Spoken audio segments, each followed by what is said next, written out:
So Alhamdulillah, so we're looking at the archetype of storytelling, and these stories are very important. So when we look at modern day media houses, modern day media people are important today, especially in today's modern age. They help the public out there to make sense of what's happening in their local community and also happening across the world. So a lot has been said around telling our stories. But just fill us in the panelists, what are the qualities that is required by the storyteller, all right, in order to get that message across and for it to be received? And you can talk about all of the technology and the skills, but what does it come down to? Does it come down to the storyteller having some sort of a good akhlaq, good character in the community? Does it come to charisma? Reza? I'm sitting here wondering after this presentation about viral, taking videos, how to package it. You ask me this question. It's like the expert is sitting right next to me. Give it a go, Yusuf. Yusuf, you the number one trait that a good storyteller needs is curiosity. Curiosity. In a country like South Africa, where we all live in our own ethnic bubbles, if you just break out of those bubbles, there are stories everywhere, every corner. This is the easiest country in the world to be a storyteller. So curiosity is the number one trait. And I think equal to that, if not even more important, is honesty. Like, at the end of the day, if you are in the factual storytelling space, what are you selling? You're selling truth. That's the only commodity you are selling. That's the only thing you come to see in TV for is truth. And if you lose that, you have nothing. What do you have left? It's like a relationship. Once you've lost it, it's almost impossible to get that back. It's like trust. So I think trust and curiosity are probably the two leading traits for me. Maulana? I think to add to what was already said, sincerity, which leads to authenticity. And in a world of AI, when you're authentic, you'll stand out. It's just so blatantly obvious to me when somebody's just relying on AI, whether it's in their messages or in their story. And even though it might not be obvious to everyone yet, it soon will be, where you start recognizing the patterns and the structure of the language. And even though people don't actively recognize it, their brains already do, and their brains tune out. So if you're going to be a storyteller in the world of AI, you have to be authentic. Be true to yourself. And I think a lot of us suffer from that, post-apartheid syndrome, where we still want to aspire to a different accent, a different skin color, a different culture. What's wrong with the ones that we have? So Reza, I've got one year for you.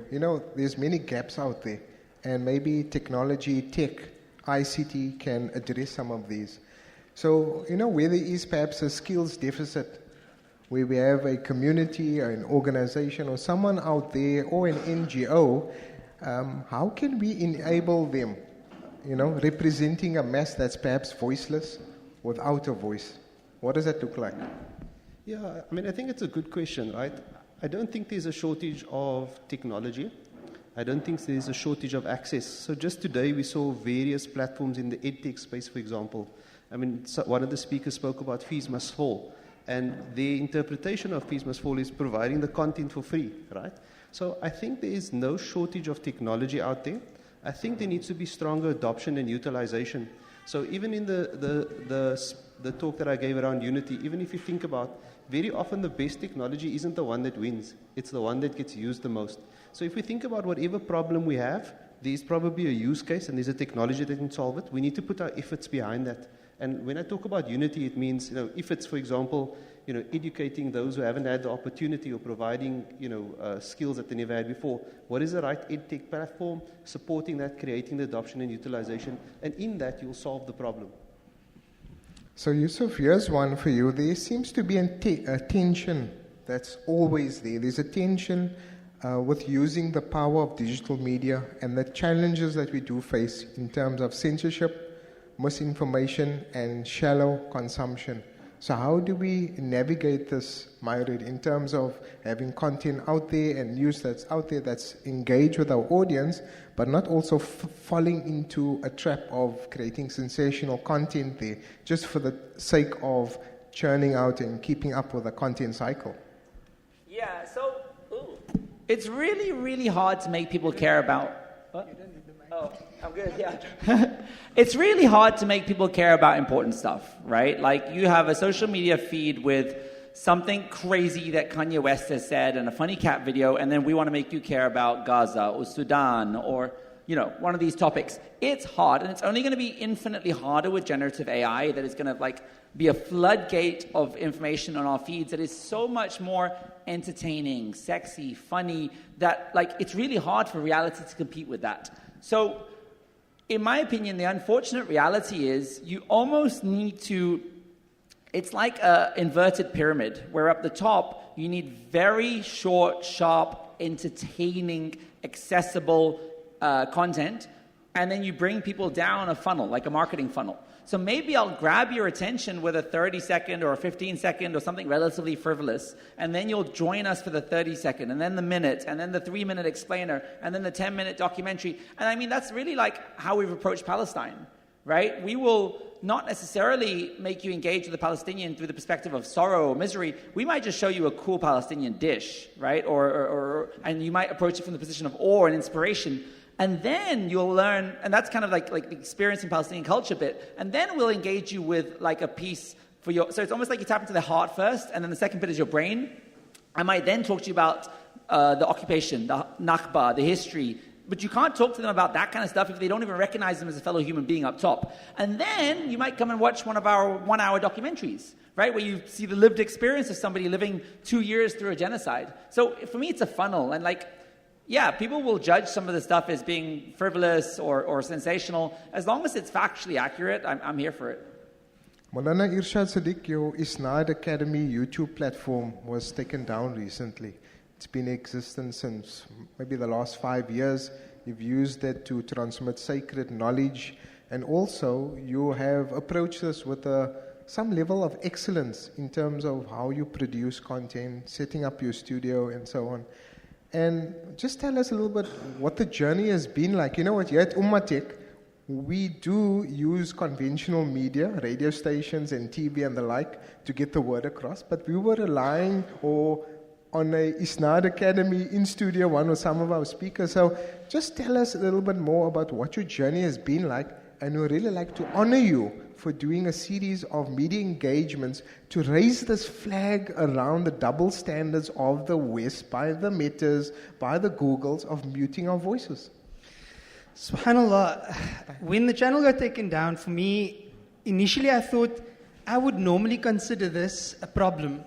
Because technically, if you were to use tact, wisdom, proper communication methods, you can easily avoid getting your channel taken down in other countries. But as South Africans, our law doesn't prescribe the same groups that other countries prescribe. It's just that when you enter these platforms bend to their laws. And therefore, as South Africans, we will never have the same freedom of speech that we have in South Africa on these essentially Zionist-owned platforms. So it was, in a sense, a badge of honor that a channel as small as this and somebody such as myself can bother them so much that they have to remove the channel. Sami Hamdi is still sitting in prison. Allah protect him and release him. That's a problem. That's a major problem, that we live in a world where you can visit a country and because of your opinion on another country, you can find yourself arrested with your visa removed. If that's the extent of radical silencing of voices and opinions that we see, then we need radical innovation to amplify those voices even more. So my journey has been an uphill battle.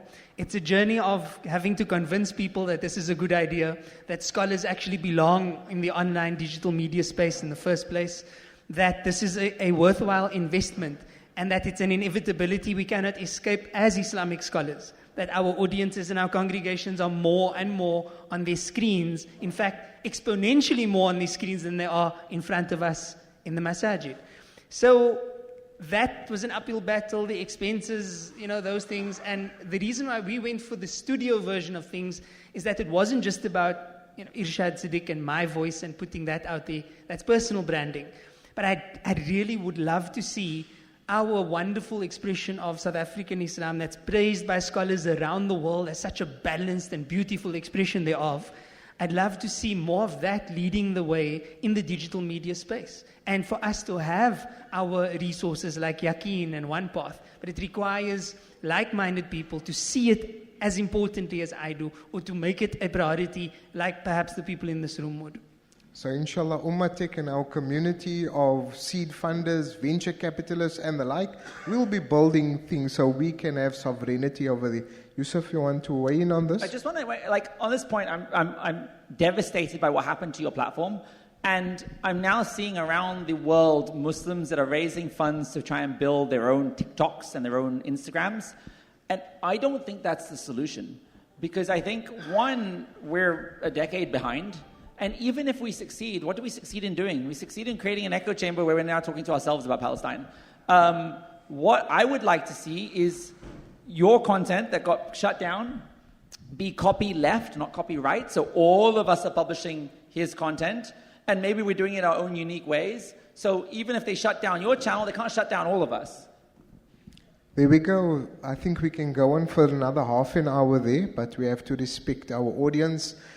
A round of applause for our esteemed panelists. That's where we leave it. Shukran.